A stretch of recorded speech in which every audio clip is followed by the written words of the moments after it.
1 year ago today, the first in a series of massive earthquakes rocked Nepal.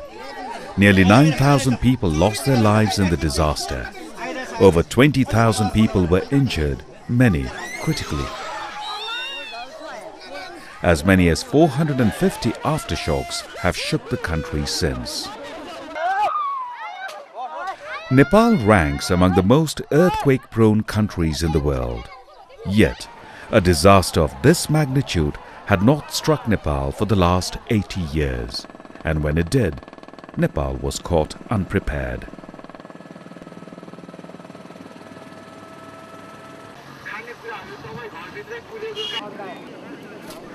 News of the disaster spread around the world in real time, and the world stood in solidarity during Nepal's hour of need. Specialized search and rescue teams from 34 countries descended on Kathmandu and quickly fanned out to remote areas to assist Nepal's civil administration.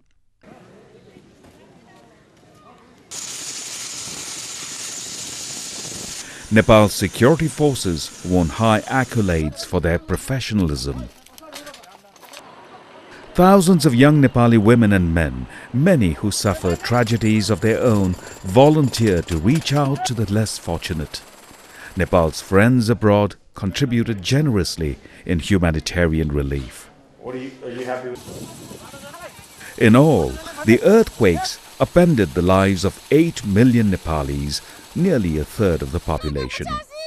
The devastation was widespread. The government of Nepal led an extensive exercise to assess the damages and losses, which were estimated in the order of $7 billion. As it turned out, the poorest of the most vulnerable communities were hit the hardest. The government estimates that the disaster pushed nearly 1 million Nepalis back into poverty.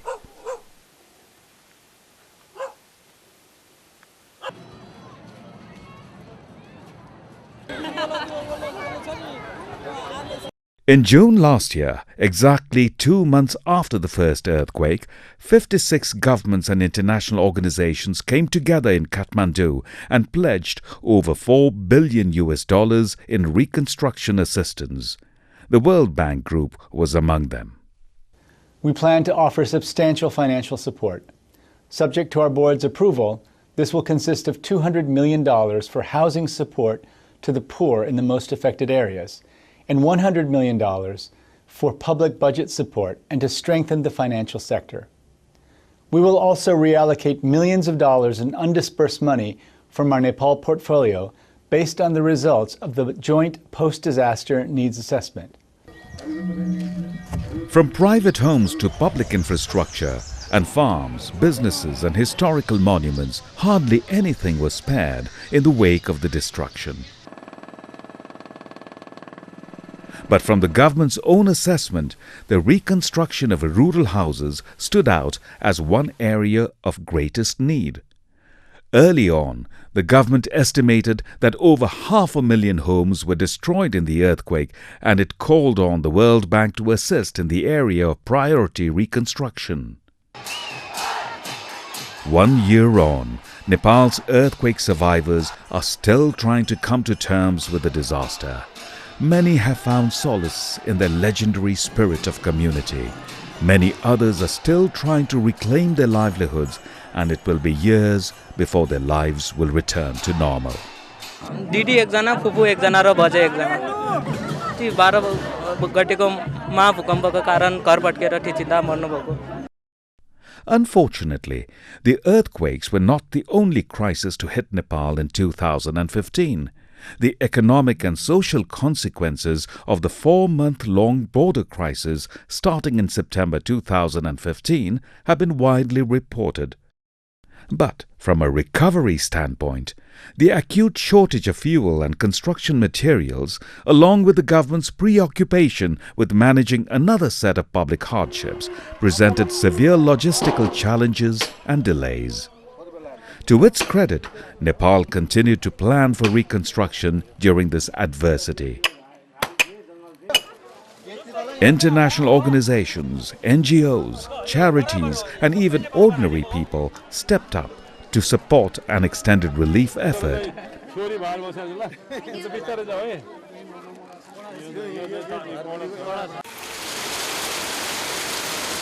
First through the wet monsoon and then the cold winter season. The patience demonstrated by the Nepali people is equally remarkable.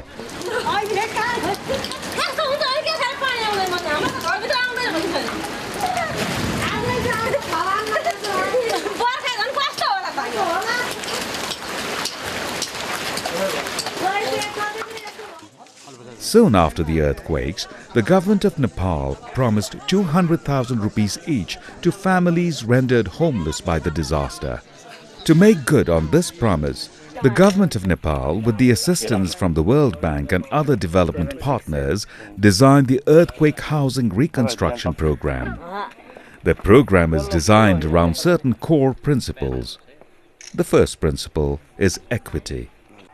This means that the program is very meticulous in identifying and validating legitimate beneficiaries and defining a uniform package of assistance. This will ensure that the assistance provided is even and no one is left out. Obviously, some considerations will be made. For example, female-headed households and families whose breadwinner has been killed in the earthquake are eligible for uniform top-ups. The second principle is ownership. This means that the beneficiaries themselves are primarily responsible to reconstruct their homes. Homes will be reconstructed in their original locations unless resettlement is unavoidable. The third principle is safer construction.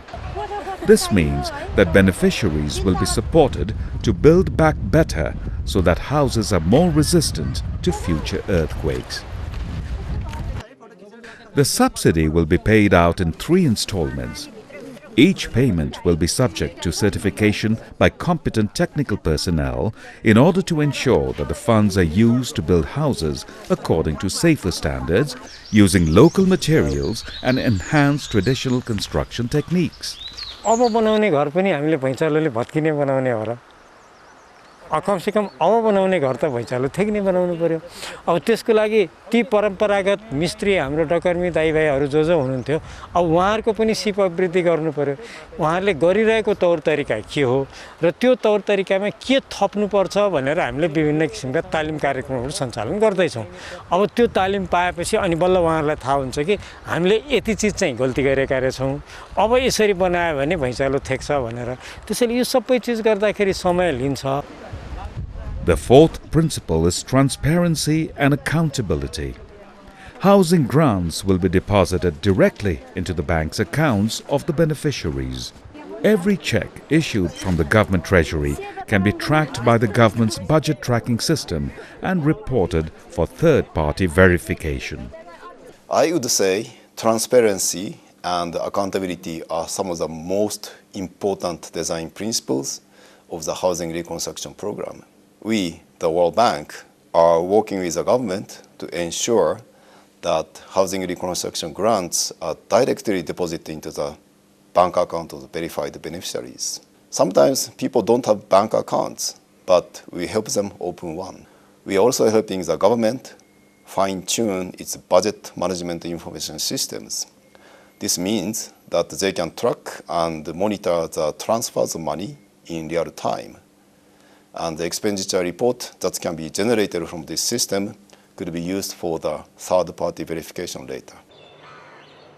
In December 2015, Nepal established a National Reconstruction Authority to coordinate the recovery effort between various government and non-government agencies as well as Nepal's international development partners. The Reconstruction Authority is in its early days, staffing itself, defining legal and administrative procedures, and expanding its presence on the ground to set up the systems to carry out and monitor reconstruction activities. Since early this year, the government has deployed nearly 1,600 engineers to carry out eligibility surveys in rural areas hardest hit by the earthquakes. These teams are accompanied by social mobilizers to help understand and address grievances.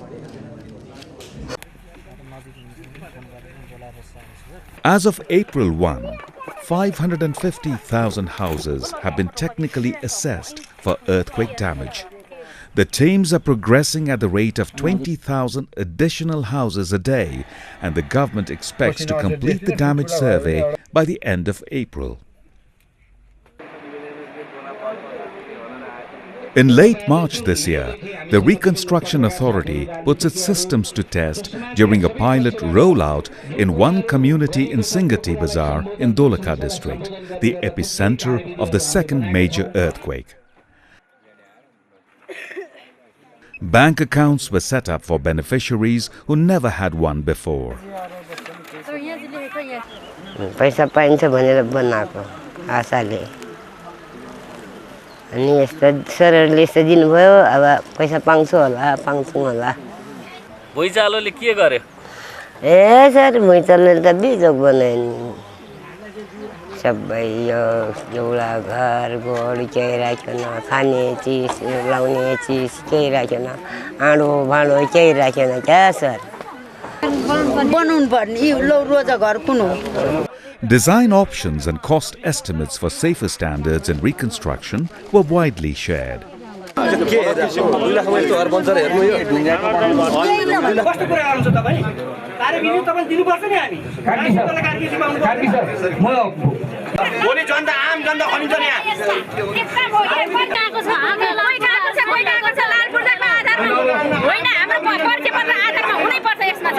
The pilot in Singati provided many lessons for the Reconstruction Authority. These lessons are now being incorporated in the procedures for enrollment in the rest of the affected areas.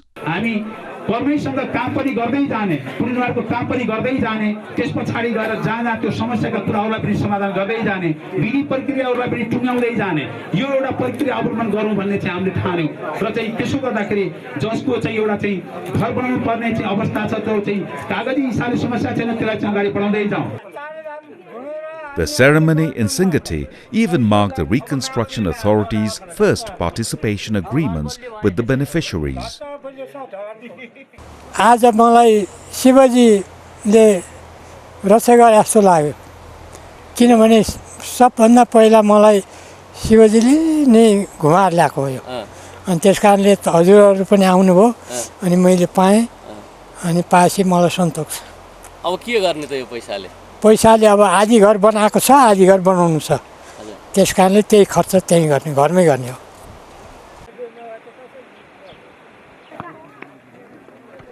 Confident in the knowledge that its systems are sufficiently robust, the Reconstruction Authority will undertake a significantly larger rollout of the program over the next few months.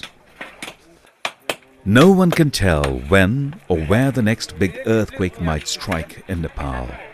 The Earthquake Housing Reconstruction Program attempts to help survivors of the 2015 disaster reclaim their lives. More importantly, it is an effort to instill a culture of safer housing so that many more Nepalis can withstand future calamities. Ultimately, every life lost is one too many.